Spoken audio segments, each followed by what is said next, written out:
Hey everyone, this is an introduction, or it's a very long introduction. It's kind of like its own little book to The Science and Passion of Communism, which is a collection of writings by Amadeo Bordiga.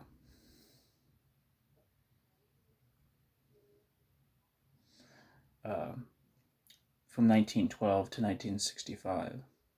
The intro is by Pietro Basso, and it was translated by Giacomo Donis and Patrick Camilleri.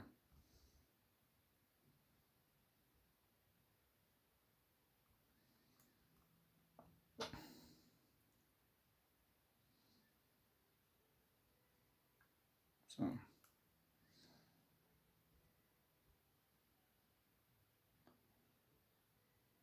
let me get to the, let me scroll down to it. I'm going to read the acknowledgments. The completion of this work took me much more time and study than I had imagined. My gratitude is due above all to the Bordiga Foundation in the persons of Michele Fatica and Maria Scatola, and to the editors of the Historical Materialism book series, primarily Sebastian Budgen, for the great patience with which they awaited the preparation of the anthology for publication.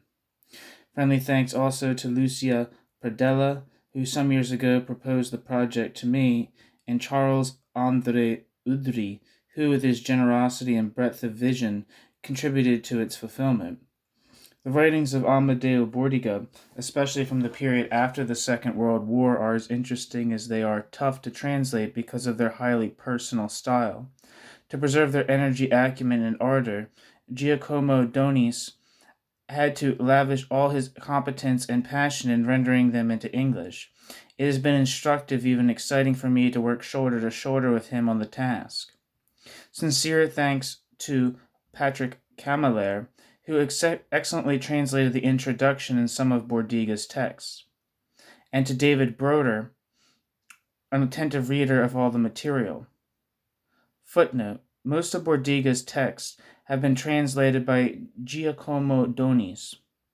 The only texts translated by Patrick Camilleri are the following: Against the War as Long as It Lasts, Nothing to Correct, Absent Abstentionism, Report on Fascism to the Fifth Congress of the Communist International, The Trotsky Question, Letter to Korsch, 40 years of organically analyzing Russia events within the drama of world history and social development.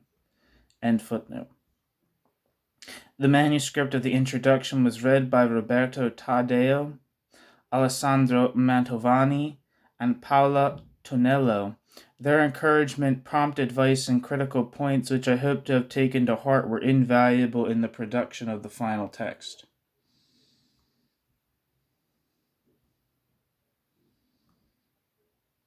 Okay.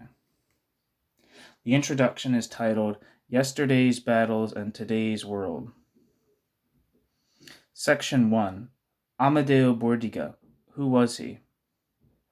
Amadeo Bordiga was one of the greatest figures of the Third International. Not by chance did Trotsky, a man rather stinting with praise, characterize his revolutionary thought as, quote, living, muscular, and full-blooded, end quote. Footnote: in this letter to the Bordigas group around the journal Prometeo, written in Constantinople on the 25th of September 1929, Trotsky further described Bordiga's thought as the, quote, diametric opposite, end quote, of Togliatti's, which in his view was, quote, always direct in the last analysis to the defense of opportunism, end quote. Trotsky, end footnote. Yet Bordiga's theoretical and political battles remain virtually unknown, particularly outside Italy, or else they are largely, if not entirely, travestied, above all in Italy itself because of the violent hatred that Togliatti's PCI directed against Bordiga. Footnote: in the Stalin period, no calumny was spared Bordiga and the Italian communist left. He was branded a thug or mobster and even, the height of infamy, a, quote, mask of the Gestapo, end quote. Typical in this respect are Togliatti's directives for the editing of a special, quote, notebook, end quote, on the 30th anniversary of the founding of the PCI. Quote, naturally refrain from presenting objectively the notorious Bordigist doctrines. Do it only in a critical and destructive mode, end quote. Rinascita, 48th of 48, the 4th of December 1970. It was no different from the treatment meted out to Trotsky and other later critics of Stalinism. End footnote.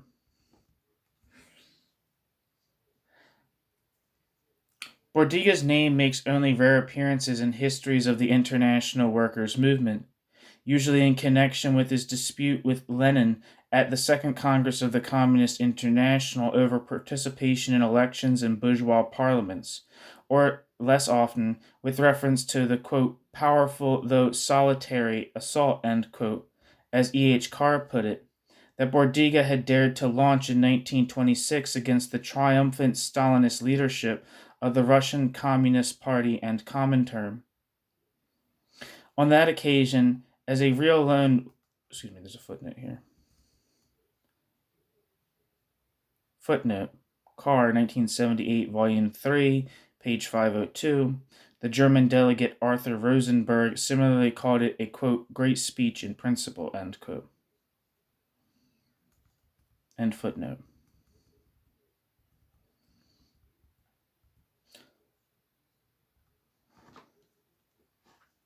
On that occasion, as the real lone voice at the Sixth Enlarged Executive Committee of the International, Bordiga forcefully argued that since developments in Russia were key for the course of the world revolution, they should be discussed and decided upon not only by the Russian party, but by the whole, quote, general staff, end quote, of the world revolution. It was a fundamental question of principle and one with exceptional practical significance.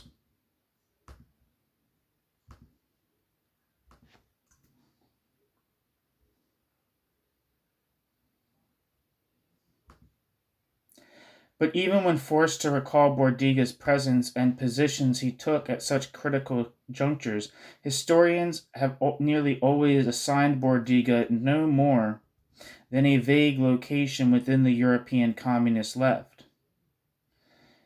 losing sight of the specificity of Bordiga's battle and of the Communist Party of Italy for the Communist International. There are very few exceptions to this rule. The ones in English are the well-documented research of J. Ciardia,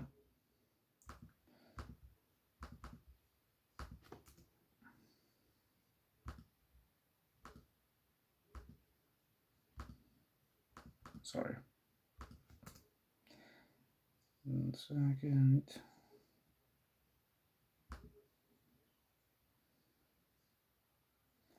It's John Ciardia. John Ciardia has two pieces on LibCom. One is titled The Spectral Figure of Amadeo Bordiga, a case study in the decline of Marxism in the West, and Amadeo Bordiga and the Myth of Antonio Gramsci by John Ciardia.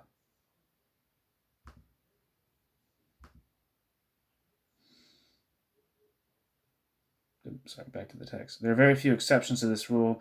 The ones in English are the well-documented research of J. Ciardia, a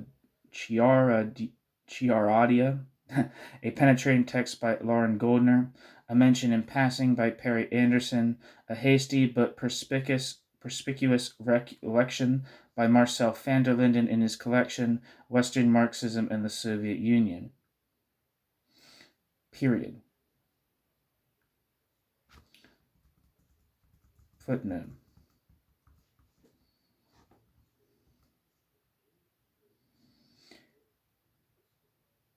Ciardia, 1972 and 2001, Goldner, 1995, Anderson, 1976. Parenthesis. which argues that it was not Gramsci but Bordiga who, quote, formulated the true nature of the distinction between East and West, end quote, and underlined the difference between the preconditions of revolution in Russia and the West. The special issue of Revolutionary History, number 5, volume 5, number 4, spring 1995, entitled Through Fascism, War, and Revolution, Trotskyism and Left Communism in Italy, with essays by P. Casciola, A. Paragalli, Pierre Bruet, van der Linden, Buick, 1987, Drake, 2003. Chapter 6 on Bordiga contains quite a few banalities and stupidities. C. Ferry, 2009, Berder, 2013. It should be noted, however, that thanks to the work of John Riddell, we now have the records of the Fourth Congress of the Communist International, where Bordiga and the, quote, Italian question played an important role. See Riddell, edited volume 2012.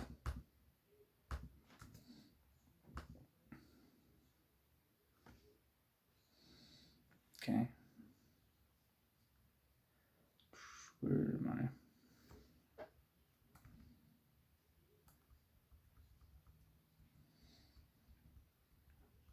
Okay, and a footnote. Even less known is the wealth of theoretical analyses produced by Bordiga after the Second World War with the help of a small group of comrades. We owe to Bordiga an unsurpassed analysis of the socioeconomic structure of Stalin's Russia, of its, quote, mixture of state capitalism and private capitalism, which the dose of the state capitalism was diminishing, end quote, and particularly the evolution of its agriculture, as well as a caustic critique of the false Stalinist equation between a statized and socialist economy. But the range of Bordiga's work between 1945 and 1965 is considerably broader.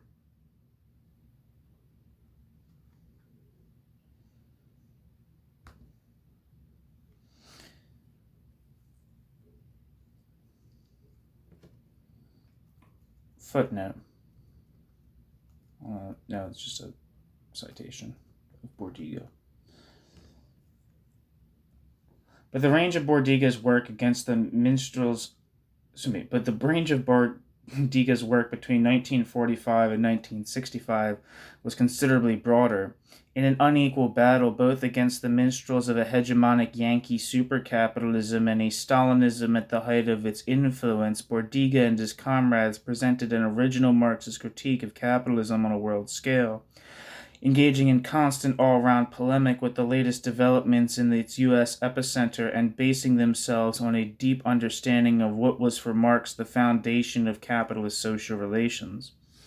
This, too, was the bedrock on which Bordiga formulated the program of social transformations for the revolution to come. Although his labors were certainly not philological, Bordiga also left behind the first, almost unknown commentaries on the Grundrisse and the unpublished Chapter 6 of Capital, as well as a magnificent exposition of the economic and philosophic manuscripts.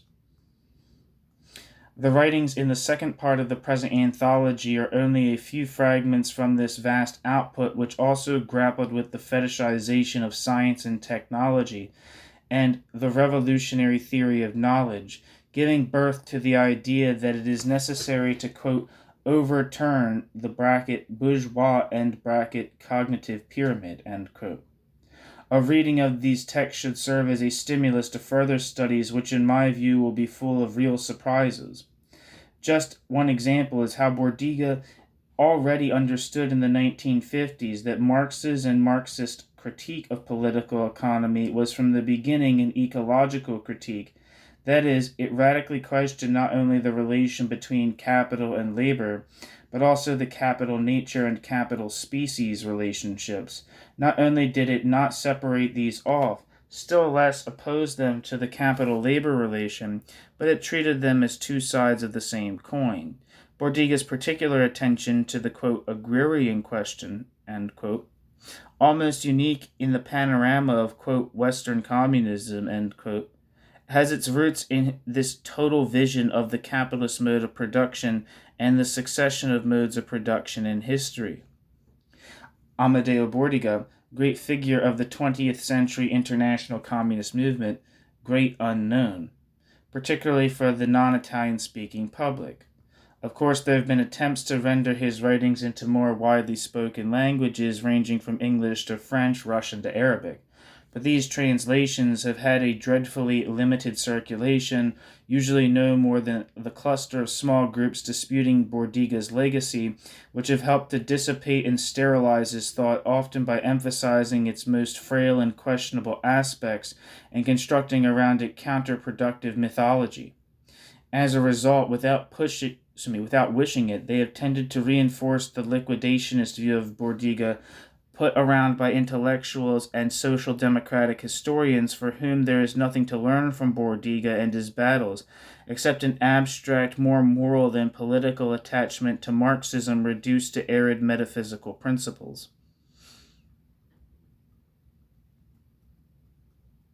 Footnote. The English translations in particular are by no means faultless. One reason for this is the objective difficulty of doing justice to Bordiga's prose, sometimes rough, always lively and personal, and studded with neologisms, aphorisms, and dialectic expressions that have made some compare Bordiga to the great Italian writer Carlo Emilio Gadda.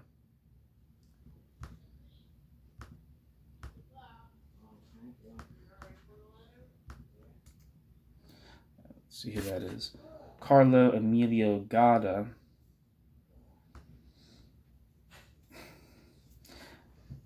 lived from 1893 to 1973 and was an Italian writer and poet. He belongs to the tradition of the language innovators, writers who played with the somewhat stiff standard pre-war Italian language and added elements of dialects, technical jargon, and wordplay. Alfred Rosmer, back to the text, or back to the footnote. Alfred Rosmer speaks of the, quote, extraordinary volubility, bracket, of Bordiga's language, end bracket, which in Congress has brought shorthand writers to despair.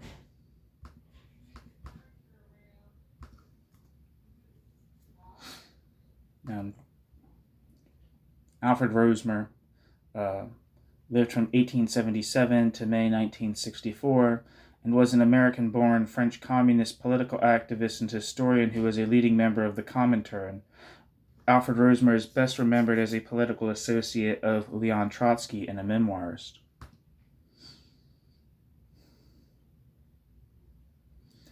End footnote. Back to the text. The real picture is very different in every sense. Beyond the one-sidedness, forced arguments, and downright errors with which many have wanted or felt obliged to reproach him, both in the interwar period and since the Second World War, Amadeo Bordiga has bequeathed to us a lesson of great relevance for the present day and for a fast-approaching future, filled with threats and promises. Despite the inevitable limits of any selection of his writings, from a corpus of dozens of books and hundreds of essays and articles, this anthology is sought to encourage readers and activists, especially from the younger generation, to get to know Amadeo Bordiga for the man he really was, and to discover for themselves how topical his essential battles remain to this day.